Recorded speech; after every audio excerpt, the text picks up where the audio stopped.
É isso que está aí. E voltamos já para mais uma questão. Cláudio, depois de tu chegares a Angola, tu vais hospedar-te não num hotel, não na casa do papá, não na tua anterior casa, mas numa que era desconhecida para a maioria das pessoas. Como é que tu chegas a ser localizado? É uma boa pergunta, mais velho, é uma boa pergunta. Boa pergunta porque eu, quando vim para Angola, uma tia minha perguntou-me: "Pá, tu vais para Angola e onde é que tu vais ficar nesse momento? Vais ficar no hotel? Vais ficar em sua casa? Como é que vais com ele?" Eu falei a tia: "Pá, eu nesse momento vou para Angola por causa do projeto que está a levar-me para lá. No entanto, não avisei ninguém da família, ninguém sabia. A única pessoa que sabia que eu estava a deslocar era o nosso secretário-geral. Por quê? Porque nós tínhamos um coordenador, permita-me, não é?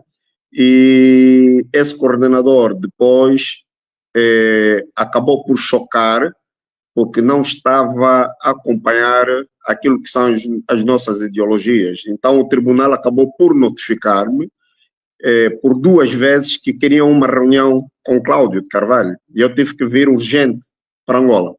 Eu cheguei no dia 6, pelo voo da Air France, e já no aeroporto entregaram uma chave desse apartamento, que eu não queria mesmo que ninguém, não é, soubesse em que residência eu estava.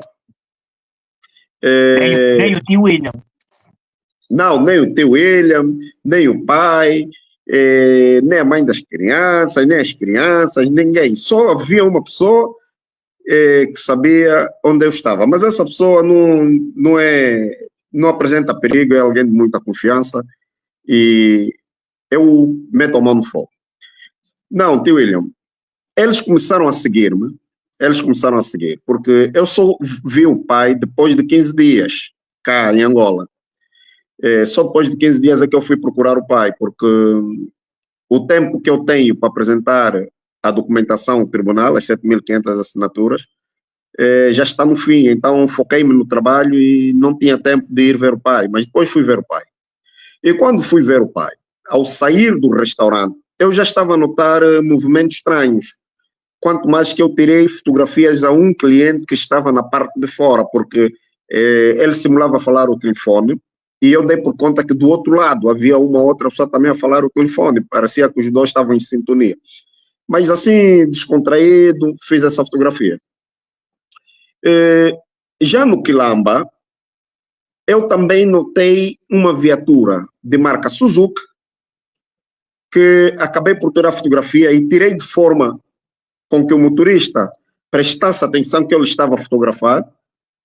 Eu entro para casa às 9 horas e saí de casa às 16 horas. E a mesma viatura estava no mesmo local e a trabalhar, e os vidros fechados.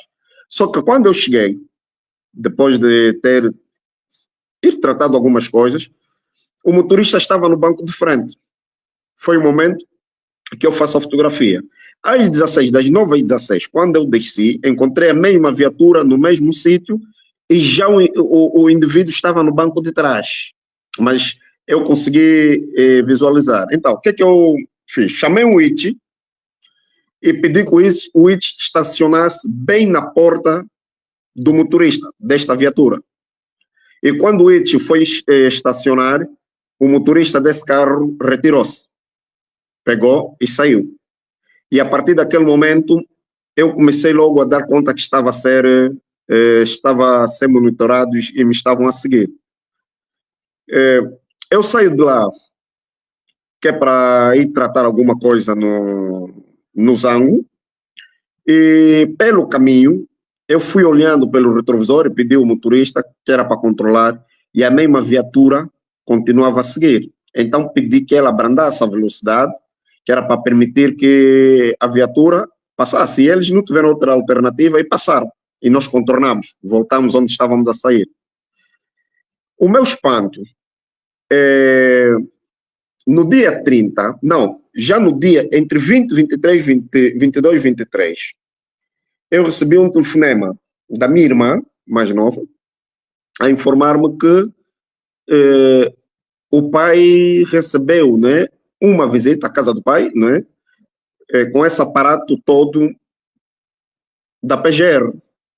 Nesse dia foram lá aproximadamente 3, 4 viaturas, uma da polícia, não é? Vulgo chefe máquina aberta, com polícias, uma das FA também aberta, um carro descaracterizado, porque eu pedi informação do pessoal lá de casa e eles foram no outro quintal e conseguiram fazer a leitura.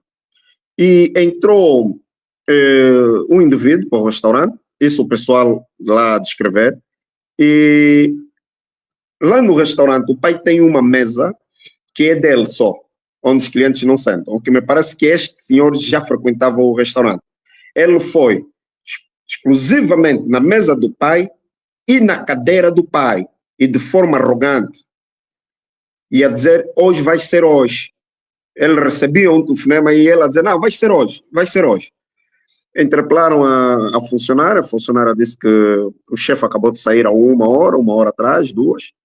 Perguntaram onde foi, mas a senhora não tinha informação nenhuma. Cruzaram com a gerente, perguntaram se era mulher, ela disse que não, e não é, disse, não, sou a gerente, queremos o número do general, e ninguém deu, porque não tem autorização de dar o número, não é? No dia seguinte, isso já dia 23, voltaram a ir para lá, esconderam as viaturas. No primeiro dia, levaram as viaturas até a porta do restaurante.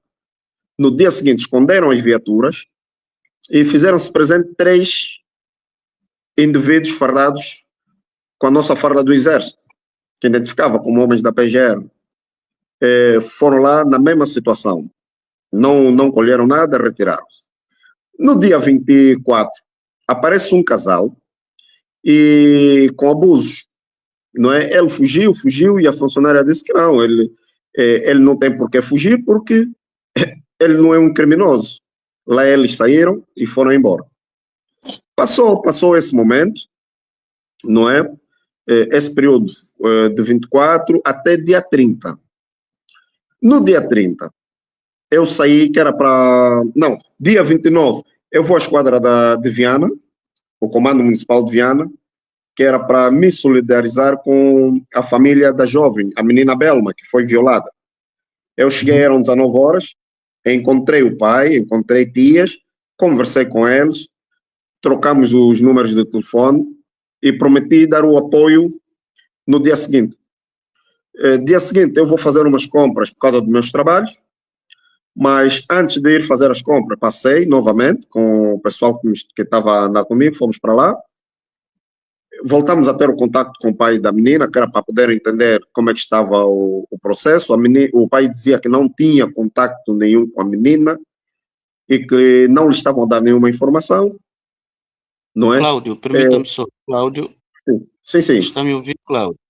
Permita-me só dizer para endireitar a sua câmera, parece muito cortada, então é bom que endireites para que tenhamos uma visualização correta. Agora está. Acho que deixa melhor agora. Ok. Então, prometemos... Ok, obrigado, mais velho. Então, voltamos para lá, isso já no dia 30. O pai clamava por ajuda e, como não estava a ter voz, permitimos que ele fizesse uma live a partir do meu telefone, e que era para ele pedir a ajuda que ele estava a pedir ao ministro, às entidades de direito. E naquele momento, despediu o pai da menina, mas com a promessa de voltar no final do dia com donativos, as coisas que nós saímos que era para ir recolher, que era para poder apoiar a família. Só que no meu espanto, eu deixo o pai da menina Belma, o senhor Jorge, eu deixo ele por volta das 13, quase 14 horas, e quando chego em casa, onde eu vivo sozinho, não é? Eu deixo, já encontrei essa Land Cruise da FA, não é parada, e a nossa viatura para em frente Afinal, o quarteirão já estava totalmente cercado. Eu desci da viatura, abri o porta-mala do carro, que era para tirar as coisas. Mas como eu fiz compras, um determinado... Tinha volumes a mais, e muitos deles não estavam em saco. Então me veio na ideia procurar o segurança do edifício, que era para me ajudar a tirar as coisas do carro até o apartamento. Eu vou para a porta, abro a porta do edifício, meto a cabeça dentro, vejo que o segurança não estava, retiro-me do edifício que era para ir procurar na parte de trás, onde eles ficam, os jardineiros, a tomar conta das plantas e por aí fora. Também eles não estavam. E quando eu ia entrar para o edifício, deparo-me com o rapaz. O rapaz informou-me, porque ele abriu a porta para os senhores subirem. Olha, mais velho, essa carrinha que aqui está, os senhores que estão aí no estacionamento, e lá em cima vieram ter contigo, querem saber quem é o dono do apartamento e vieram exclusivamente para falar contigo. E eu fiquei indignado, né? Parei e queria entender o que estava a passar. Voltei para ver a carrinha e eles olhavam para mim e eu olhava para eles. O que me deu agora a entender que nem eles sabiam com quem eles foram lá até. E fui conversando com segurança. Só que eu queria subir porque o andar em que eu vivo já estava cheio. Já tinha tropa, já tinha polícia. Eu queria subir para entender o que estava a se passar. E as pessoas que estavam a andar comigo disseram, não, entra para o carro, vamos embora, porque com esse aparato eles te vão prender. Alguma coisa. Eu disse, não, isso tem a ver, é relacionado ao assunto que eles querem imputar ao meu pai, porque já aconteceu isso lá. Subi para a viatura, antes de subir, fechei o porta-mala do carro, subi para a viatura e fomos embora.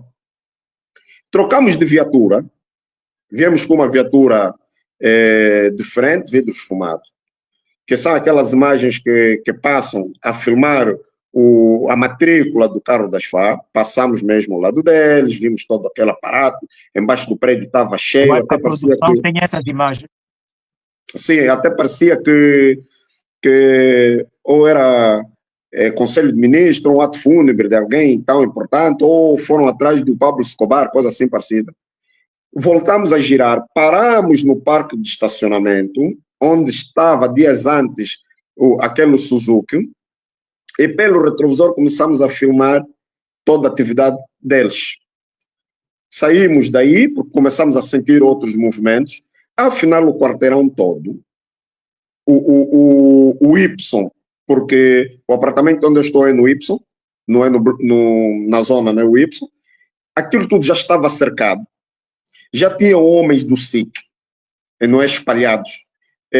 A paisana, via-se tanta gente andar de chinelo com o telefone na mão. Saímos novamente daquela zona, apanhamos uma outra zona com um ângulo bom, que era para poder ver toda a movimentação, e aí percebemos que até nas zonas dos edifícios Zé e o resto, aquilo estava totalmente minado pelo pessoal da PGR e auxiliares. O pessoal que estava comigo fizeram o seguinte, olha, Cláudio, não desças do carro, eu até estava no banco de trás, não desce, nós vamos lá pessoalmente ver como as coisas estão a andar. Eles foram, passaram, viram, identificaram até na altura, não é? Que também teve lá o mais velho Ngolaquina, também movimentaram, não é? Se é verdade, mas foi o que eles falaram. E eles sentiram que depois também estavam a segui-los, mas nós estávamos em contato. Eu peguei a viatura, saí do banco de trás, peguei a viatura, fui ao encontro deles e decidi ligar para Falei na altura com o José Gama e depois falei com o nosso irmão Álvaro, que deu uma grande ajuda na denúncia dessa tentativa. Depois daquilo da live ser divulgada e termos denunciado essa atitude, e mesmo porque não é uma casa do meu pai, não é minha casa, não é casa do meu pai, não é minha casa, eu acho que se havia um contrafé, conforme eles deixaram, já no final do dia, para 30, 31, não é? Se havia essa notificação, até um estafeta podia ter levado o documento, não é? Não precisava daquele aparato. Os vizinhos, pronto, ficaram todos assustados, não era normal na zona, parecia que havia um altamente delinquente no prédio, ainda bem que a live saiu para esclarecer. Já no dia seguinte, eu peço de novo ao pessoal de família e amigos que era para irem na zona. E depois de eu ter contato com o administrador, tomei conhecimento que eles deixaram a notificação em nome do meu pai, que era para ele se apresentar no dia 6 deste mês, na PGR, terceiro andar. E o senhor ainda fez a leitura, mas eu disse, vou mandar. Eu disse, não manda nada. Não entregaram na minha mão, não entregaram no meu pai. O senhor se justificou, não, Cláudio, eles disseram que era só um documento simples, papá. Eu disse, mas ainda assim, eu não sei por que deixaram, porque nós não somos parentes. Eu, na realidade, não lhe conheço, estou aqui no prédio, mas nunca lhe vi. Não estás na qualidade de advogado do meu pai. Então, não sei por que deixaram essa notificação, porque eu não vou passar para pegar essa notificação, porque eles conhecem a casa do meu pai. É na casa do meu pai onde eles têm que fazer a entrega dessa notificação. E deixei claro, né, que em nenhum momento eu iria receber a notificação. Para eles voltarem para lá, apanharem a notificação e levarem no local certo. E mesmo porque o pai já tinha, acredito que ele já tinha um contato com a Cláudio, menina na notificação por telefone. Cláudio. Sim. Mas se eles conheciam a casa do pai, por que foram deixar a notificação no Quilamba? Isto não é um bocado estranho? A notificação era dirigida a quem, concretamente? A notificação é dirigida ao pai. Então, mas a notificação está dirigida ao pai. E eles vão para o Quilamba. Porque assim, se o pai não vive lá, eles conhecem o endereço do pai, então ele não foi notificado. Não foi notificado. Aquela casa, e não pode ser, porque não basta depositar. Mesmo na casa do pai é preciso ter ciência que ele vai a recepcionar. Portanto, neste caso, em concreto, tal como no telefonema, eu já tinha dito, à luz do Código de Processo Penal, o artigo 130 diz que todos podem ser notificados por telefone, exceto o arguido. Portanto, quer dizer que o teu pai, o general Paca, não pode ser notificado a aparecer. 2. Se eles têm o endereço fixo, e a ser verdade que foram lá várias vezes, eles teriam que depositar neste endereço conhecido, porque até é de frente à administração do Bengo, para depositar a notificação. Então alguma coisa não bate. Querem disfarçar que estão a notificar para acontecer alguma coisa ou não querem notificar? Esta é a questão, mas Cláudio, já voltamos. Pedro Caial.